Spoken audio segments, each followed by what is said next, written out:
Bismillah.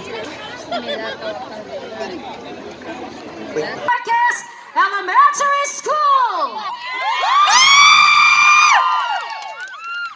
Assalamualaikum warahmatullahi wabarakatuh. Sa malayong probinsya ng Tuco, may isang pamilyang naninirahan sa isang sityong tinatawag na Sityong Babasan. Mayaman ang probinsyang ito ng mga samot-saring gulay at prutas.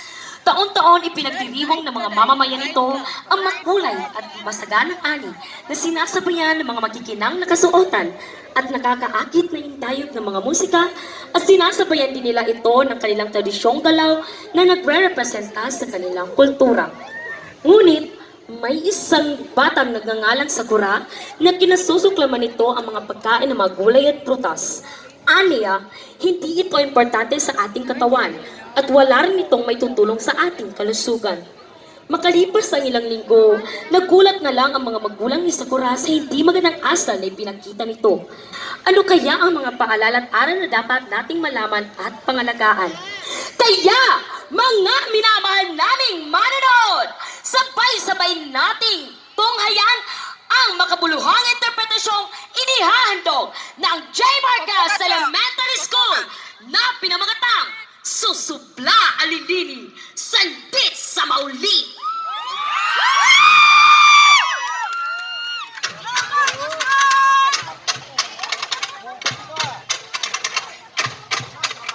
Ulamas, ulawas, kagabi kakawasan ulang mo.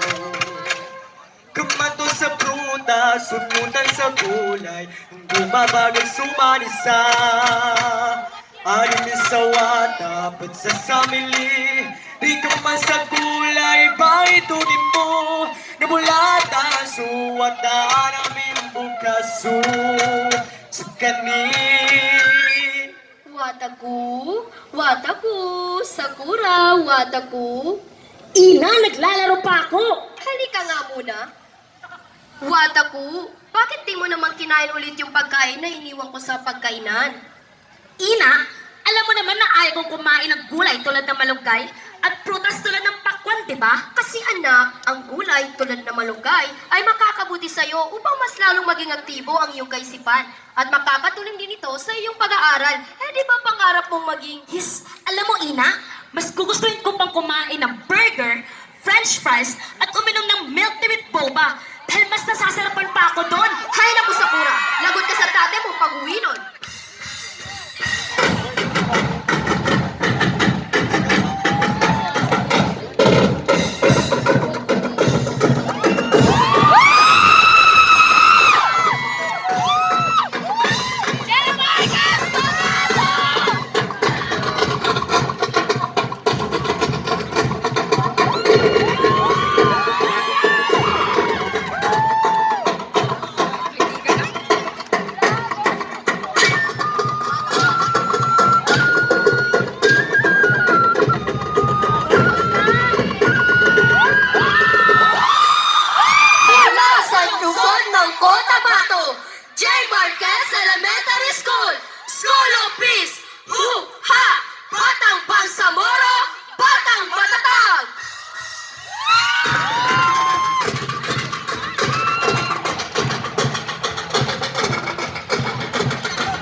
ba siya yung niluluto mo?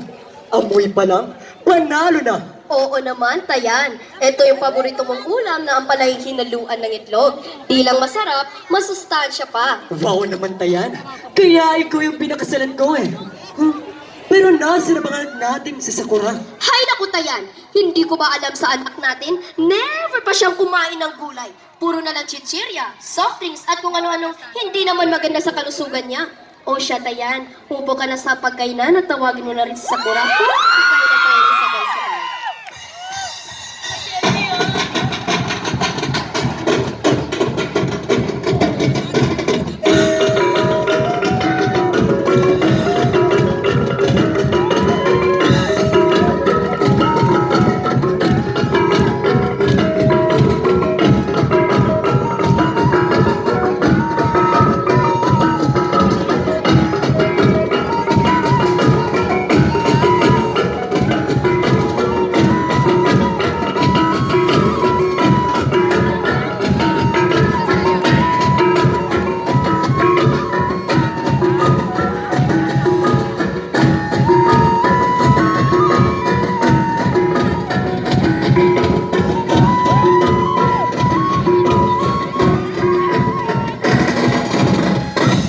Ina, anong ulam?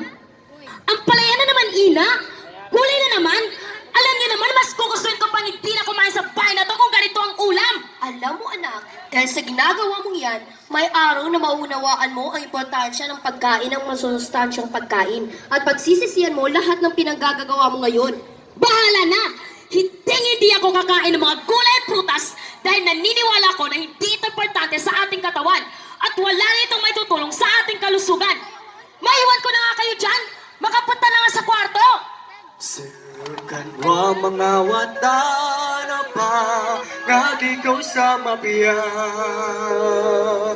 Nang bubay kakawasan na di makunot no sambar Kakalimu sa luwalukas na di no lumipatani Kamatag di numalangkad Ikambaya-baya tanu ulitong tindatu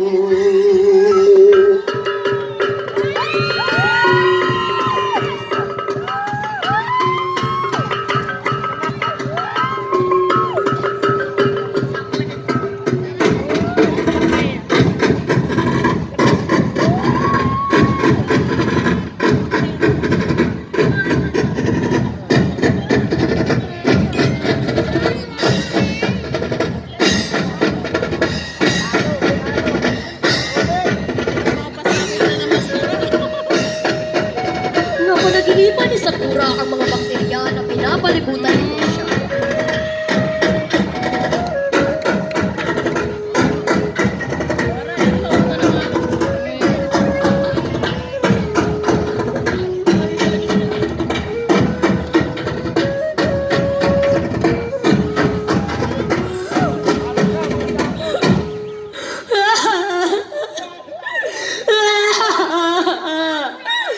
Tama na! Tigilan niyo na ako! Ina! Ama! Tabagi ako no!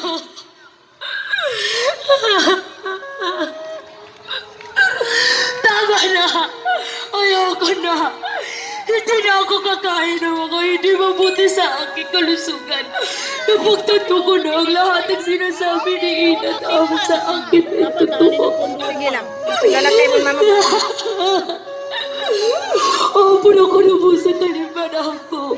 Simula ngayon, hindi ko na aabusuin ang aking kalusugan. Kakain na ako ng mga masusustansyang pagkain. Susundin ko na at mamahalin ko ang aking mga magulang. At higit sa lahat, magbabago na ako! Sa sobrang lilinig ko, sa dead massage sa mali!